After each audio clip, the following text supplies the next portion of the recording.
Ayyee nama akkamtoo isaati isa beekta hoo? Nama hawwiltii ta'uu isaatiin beekaa. Duraaniif waan bareeddu haasawaa waan gaggaarii nuti haasawaa isaas ni hordofna ture amma garuu nama jiruudhaan du'e rabbi rahmataa godhuufi.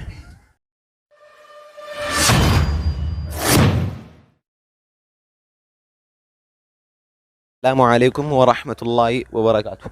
أنا مكان كيا أوسا يوسف آدمي جامع أرى وانتي كبنيك رفني وان حمزة شيخ جابر جامع نمتيجا مكان إسا حمزة شيخ جابر جاء مرة دبناجي تدا حمزة شيخ جابر خارطة كتكان أمانتي تنير ميت في تجرا وانتو هن هنتو أكا أمانتي إسلاماتيس وان هنتاني يادون دور كذا أمانتين تانية حديث كل وفي قرآن بريدة لفخيسة جرتيجة تدا حمزة عنقرو وان هنتاني تكا مسيحي جدال هندو فجام وانا أدى تكا وان هنتاني وان إسرا هن إجمني وان خبجا إسا بوسو وان خبجا إسا تكيسو جودا وان حواساف قدي سجراي جو حمزة جتون وان أكنا تيف قرو هم بينه نتي درانيف نما غاريتين إسا بينا قرو وان خنا هندا راهو أنا كوفا أدون تين مقالا خيسة ديمي نما تكو إسنيفين بهيسا نما خنا غافي إسا ودين لا جتودا. السلام عليكم ورحمة الله وبركاته.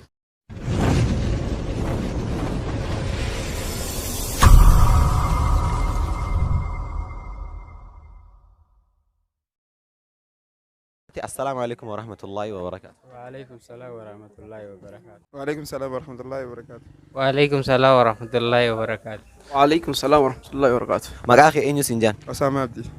مقاخي أسامة عبد السنجاني نما مقان سا حمزة شيخ جابر جامو نبيتا نيم بيغي سرتي بيغي إسا نما أكمتو إسات إسا بيتو نما جاهلة وساد بيغ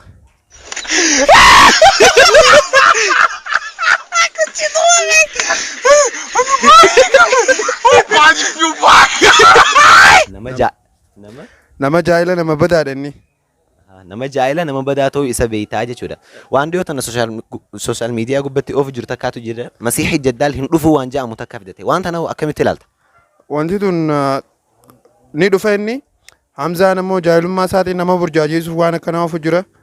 Kanaafuu Hamzaan nama bada ni beekna isaas waan inni ta'e. Ammaa sirra guddaa waa'ee qunnamtii saalaa fa'aadhaa osoo inni sheeka jedheetii waan hin taane odeessaa jira. Kanaafuu nutilleen warri wallaalootiin tun waan akkanaa tan akka firraa hin. Maqaa kee eenyu siin jaan? Rastam Sayyid naan jaan.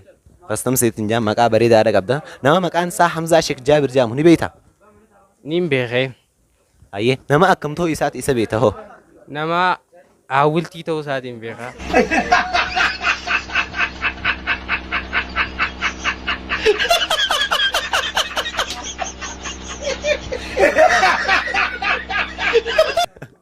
Nama hawwiltii ta'uu isaa isa beektaa jechuudha. Ayyee waan dhiyoota na sooshaal miidiyaa gubbatti of jiru takkaatu jira. Masiihii jaddaal hin dhufu waan jedhamu takka of jira jechuudha. Waan tana akka yaada keetti akkamitti ilaalta? Akka yaada kiyyaatti akka ilaalutti ni dhufa. Masiihii jaddaal ni dhufa. Inni ammoo maraataa waan maraataa ta'eefi akkas jedhe viyooroo heddummeeffachuuf jira inni. Inni viyooroo heddummeeffachuudhaaf waan kana jahaa jechuudha. Maqaa kee eenyu siin jaan? Booranaa Shaabaan naan jaan. Booranaa Shaabaan siin jaan maqaa bareedaadha qabda. Namticha maqaan isaa Hamzaa Sheek Jaabir jaamu ni beektaa? Niin beeka. Ni beektaa Hamzaa Sheek Jaabir isaa maal ta'uu beektaa? Inni nama akkamiiti jechuu fedheeti? Inni bakka dajjaalummaatti inni maanu.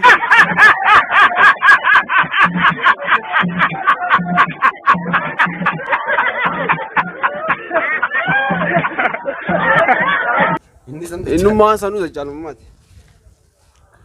Dajjaalammaati jechuun innummaan sanuu waan dhiyoota na sooshaal miidiyaa gubbatti of jiru takkaatu jira. Masiihii jaddaal hin dhufuu jaa waan tana akka yaada keetti akkamitti ilaalta?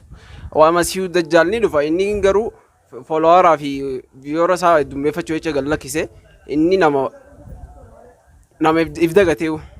Nama if dagateewu jechuudha Hamzaan Sheek Jaabir. Dhumarratti dhaamsi keenya kan xumuraadha gaafiin teenya kan xumuraadha jechuudha. Dhaamsi isaa dhaamtu ni jira. Dhaamsi isaa dhaamu ni jira garuu wantiin isaan jechuuf adu wantiin isarratti harkee yeroo hedduu duraaniif waan bareeddu haasawaa waan gaggaarii nuti haasawaa isaas ni hordofna ture amma garuu nama jiruudhaan du'e rabbi rahmataa godhuufi.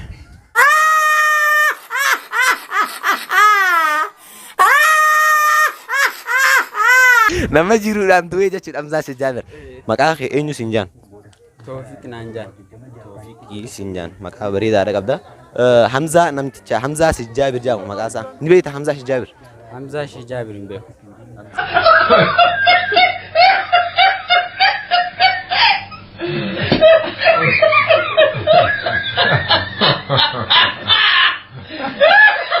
Hamzaa Shijjaabir hin beektu? Hamzaa Shijjaabir yaani nama tokkotu jira inni garuu waa'ee hedduu haasawa dhimma islaamaa irrattis ta'e garuu amma waan akkam jechuu akka jedhu fidatee masiixi jaddaal hin dhufuu waan jedhamu takka fidatee dubbii tana akkamitti ilaalta? Dubbii tana akka yaada kiyyaatti ni dhufatti ilaala. Ni dhufaan jaa. Ni dhufaa jettaa jechuudha. Dubbiin sirrii natti fakkaatu. Hayyee duboo isaafoo wanti dhaamtu ni jira? Isaaf. Wanni isaa dhaamu jecha kana adda baafachuu qaba akka dhufuu fi akka hin dhufne. Saniifuu adda baafachuu qaba jechuudha. Saniifuu dhaamsi isaaf qabdu ni jira? Dhaamsiin isaaf qabu of eeggannoo sirrii godhuu qaba. Waan akkanarraa dhaabbachuu qaba. Waan akkanarraa dhaabbachuu qabaa jechuudha. Hayyee hedduu takka galatoomi. Atillee hedduu takka galatooma. Hayyee asumaanuu dhaamsa isaaf dhaamtu ni qabdaa? Dhaamsaan isaa dhaamu akkuma rabbii isa qajeelchu fa'aa du'aa ifaa isaa goona malee dhaamni isaa karaa sirriirra hin jirtu karaa sirriirra deebi'ennaan. Garuu waan yeroo ta'e aarsaa gootee isin argamteef jecha hedduu takka galatoomi isin jenna. Ati isinillee galatoomaa. Ni qabdaa fi yaada? Yaada bareedaa garuu inni yeroo ammaan tanaatti if booda deebi'ee if ilaaluu qaba waan itti jiru. Wanti jiru booda deebi'ee if ilaaluu qaba jechuudha. Atis amma garuu jimaan deemu jirta maali yeroo qamaatiitu geemo? Kana silaa hin qabne yaada bareedaan sii dhiyeessa ture.